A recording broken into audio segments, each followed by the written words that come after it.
Good morning and नमस्कार दोस्तों, स्वागत है आप सभी का आपके अपने YouTube channel GK search engine पर।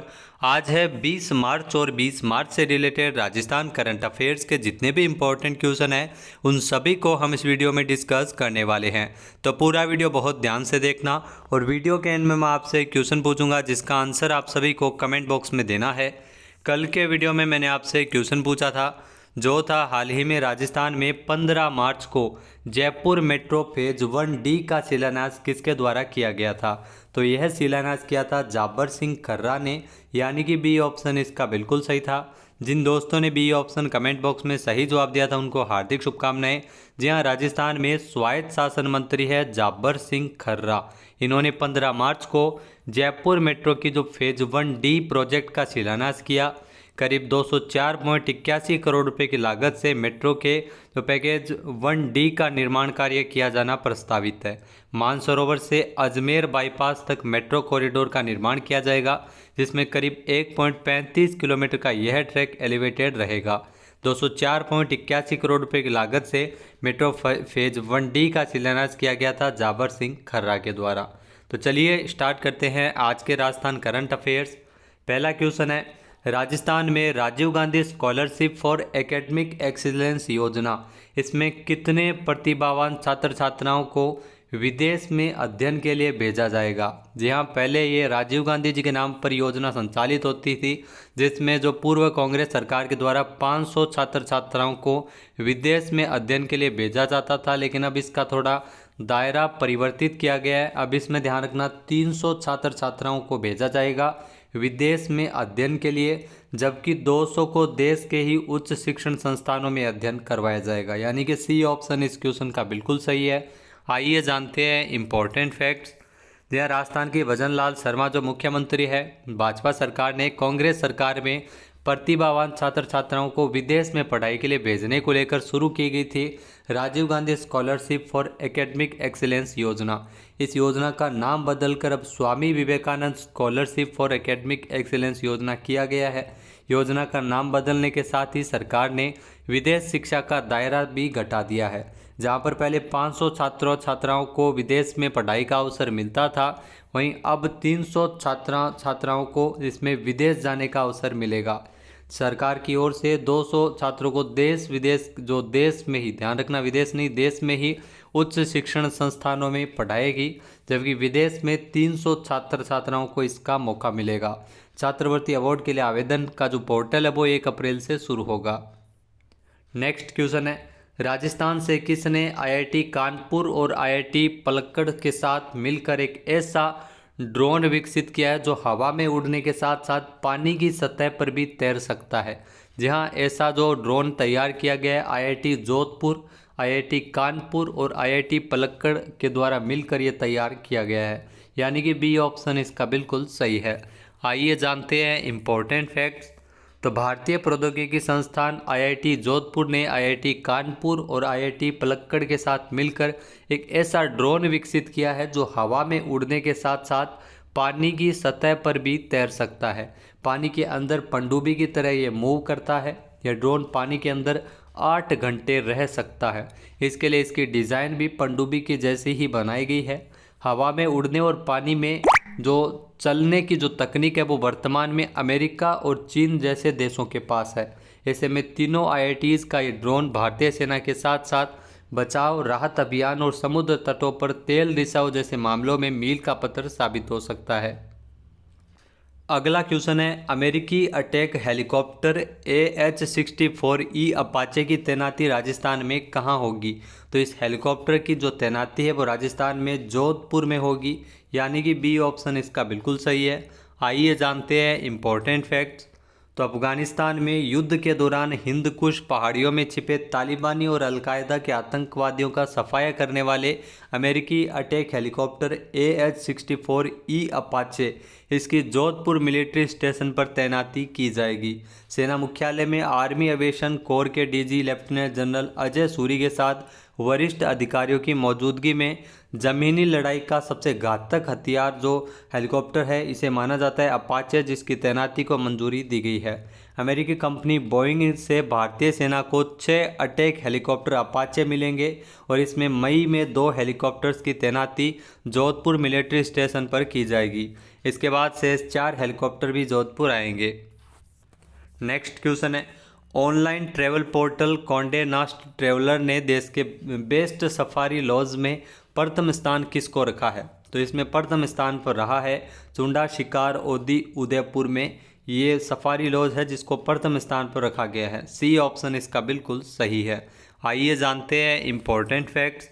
तो online travel portal Conde नास्ट traveller ने देश में 6 बेस्ट सफारी लॉज की लिस्ट जारी की है, जिसमें प्रदेश के 4 रिसोर्ट इसमें शामिल किए गए हैं। खास बात यह है कि इस सूची में सबसे पहले नंबर पर उदयपुर का चुंडा शिकार आदि को शामिल किया गया है। यह रिसोर्ट है वो कुराबड़ क्षेत्र उदयपुर में है। इसी के साथ ही रणथंभौर से भी 3 रिसोर्ट को इस लिस्ट में शामिल किया है, लेकिन प्रथम स्थान पर है उदयपुर का चुंडा शिकार आदि। यह पोर्टल में लिखा गया है कि देश में बने इन रिसोर्ट में मेहमानों को निजी प्लंज पूल फायरप्लेक्स वाले कमरे में ठहराया जाता है। इसके अलावा इन होटल में प्राकृतिक और जंगल जैसा माहौल रहता है। यहाँ खुली हवा वाले डेक होते हैं और यहाँ जीप पर बैठकर जो सफारी के साथ वन्य जीवों को आसानी से देख पाते हैं। नेक्स्ट क्वेश्चन है, हाल ही में जारी टीकाकरण रिपोर्ट के अनुसार प्रदेश में टीकाकरण के में प्रथम स्थान पर कौन सा जिला रहा है? तो टीकाकरण में अगर बात की जाए तो प्रथम स्थान है वो ब्यावर जिले का है। जी हाँ, अजमेर से अलग होकर ब्यावर जो नया जिला बना है वो इस टीकाकरण के मामले में प्रथम स्थान पर रहा है। यानी कि ए ऑप्शन इस क्वेश्चन का बिल्कुल सही हो जाएगा। आइए जानते हैं इम्पोर्टेंट फैक्ट्स। तो टीकाकरण के मामले में अगर बात की जाए ब्यावर जिले की, तो ब्यावर जिला पहले स्थान पर है। सलूम्बर का ध्यान रखना दूसरा स्थान है। सलूम्बर भी नया जिला बना है उदयपुर से अलग होकर। इसके अलावा उदयपुर इसमें तीसरे स्थान पर रहा है। आपको ये जानना जरूरी है कि बच्चे के जन्म से लेकर जो किशोरावस्था तक 10 तरह के टीके लगते हैं और ये टीके हमारे बच्चों को hepatitis B, polio, BCG, rota virus, खसरा जैसी गंभीर बीमारियों से बचाकर रखते हैं। लोगों को वैक्सीनेशन के प्रति जागरूक करने के लिए हर साल 16 मार्च को नेशनल वैक्सीनेशन डे मनाया जाता है। 16 मार्च को ध्यान रखना, नेशनल वैक्सीनेशन डे के अवसर पर यह रिपोर्ट जारी की है, जिसमें वैक्सीनेशन में वो ब्यावर जिला है वो प्रथम स्थान पर है। नेक्स्ट क्वेश्चन है, प्रदेश के सरकारी स्कूलों में सुरक्षित स्कूल सुरक्षित राजस्थान अभियान का तीसरा और अंतिम चरण कब आयोजित किया गया था? तो इस अभियान का जो तीसरा और अंतिम चरण है सुरक्षित स्कूल सुरक्षित राजस्थान, यह 3 फरवरी को आयोजित किया गया था। यानी कि सी ऑप्शन इसका बिल्कुल सही हो जाएगा। आइए जानते हैं इम्पोर्टेंट फैक्ट्स।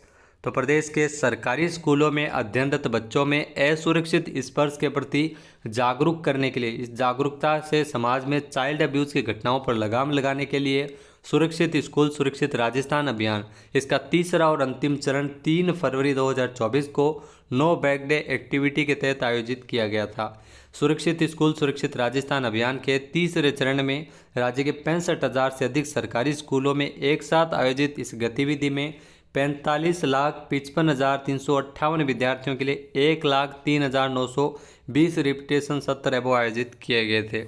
इसके अलावा प्रदेश में सुरक्षित स्कूल सुरक्षित राजस्थान अभियान का जो पहला चरण है वो गत अगस्त माह में 26 अगस्त को 2023 में आयोजित किया गया था और दूसरा चरण इसका जो 28 अक्टूबर 2023 को आयोजित हुआ था। नेक्स्ट क्वेश्चन है, कर्नाटक में आयोजित 12वीं अखिल भारतीय पुलिस तीरंदाजी प्रतियोगिता में दौसा की प्रियंका मीणा ने तीरंदाजी में कौन सा मेडल जीता है? तो इन्होंने तीरंदाजी में रजत पदक अपने नाम किया था। यानी कि सी ऑप्शन इसका बिल्कुल सही है। आइए जानते हैं इम्पोर्टेंट फैक्ट्स। तो हाल ही में 12वीं अखिल भारतीय पुलिस तीरंदाजी प्रतियोगिता जो बेंगलुरु कर्नाटक में, इस प्रतियोगिता का आयोजन 30 जनवरी से लेकर 4 फरवरी तक किया गया था। इसमें तीरंदाजी की खिलाड़ी प्रियंका मीणा ने कंपाउंड धनुष जो तीरंदाजी में 50 मीटर की दूरी पर जो व्यक्तिगत स्पर्धा में इन्होंने रजत पदक हासिल किया। इससे पहले भी प्रियंका ने 2021, 22 और 2023 में भी स्वर्ण पदक जीतकर नाम रोशन किया था और इस बार इन्होंने रजत पदक जीता है। जानकारी के मुताबिक दौसा की निवासी प्रियंका मीणा जो जयपुर कमिश्नरेट में हेड कांस्टेबल के पद पर ट्रैफिक विभाग में कार्यरत है। नेक्स्ट क्वेश्चन है, हाल ही में आयोजित किस जिले के गोल्डन बॉय कहे जाने वाले तैराक युग चेलानी छठे खेलो इंडिया यूथ गेम्स में प्रतियोगिता में चैंपियन बने हैं, तो ओवरऑल चैंपियन बने हैं युग चेलानी। इनका संबंध उदयपुर से है, यानी कि बी ऑप्शन यहाँ पर बिल्कुल सही है। आइए जानते हैं इम्पोर्टेंट फैक्ट्स। तो उदयपुर के गोल्डन बॉय कहे जाने वाले तैराक युग चेलानी, जिन्होंने हाल ही में छठे खेलो इंडिया यूथ गेम्स में प्रतियोगिता में ये चैंपियन बने हैं। युग चेलानी राजस्थान से एकमात्र ऐसे तैराक है जो लगातार 3 बार नेशनल चैंपियन बन चुके हैं। उदयपुर के युग चेलानी जो खेलो इंडिया में अब तक 12 गोल्ड मेडल, 5 सिल्वर और 7 कांस्य पदक जीत चुके हैं। इसी के साथ ही युग चेलानी ने इतिहास रचते हुए 23 अंकों के साथ व्यक्तिगत चैंपियनशिप में जीत हासिल की है और पिछले साल का सफर जारी रखते हुए इस बार भी ये चैंपियन बने हैं। नेक्स्ट क्वेश्चन है, भारत किस देश के साथ मिलकर एक्सरसाइज टाइगर ट्रायम्फ 2024 का आयोजन कर रहा है? तो भारत और यूएसए के मध्य इस एक्सरसाइज का आयोजन किया जा रहा है। सी ऑप्शन इसका बिल्कुल सही है। आइए जानते हैं इम्पोर्टेंट फैक्ट्स। तो भारत और यूएसए के बीच एक द्विपक्षीय त्रिसेवा मानवीय सहायता और आपदा राहत सैन्य अभ्यास, जिसका नाम है टाइगर ट्रायम्फ 2024। इस अभ्यास का आयोजन 18 से लेकर 31 मार्च 2024 के बीच किया जा रहा है। इस सैन्य अभ्यास का जो हार्बर फेज है वो 18 से 25 मार्च तक निर्धारित है। नेक्स्ट क्वेश्चन है, भारत निर्वाचन आयोग ने राष्ट्रीय दिव्यांगजन आइकन के रूप में किसे चुना है? जी हाँ, राष्ट्रीय दिव्यांगजन आइकन जो भारत निर्वाचन आयोग के रूप में के द्वारा इसमें शीतल देवी को चुना गया है, जो आप तस्वीर में देख सकते हैं। ए ऑप्शन इसका बिल्कुल सही है।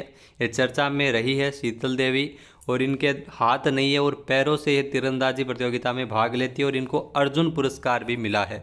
आइए जानते हैं इम्पोर्टेंट फैक्ट्स।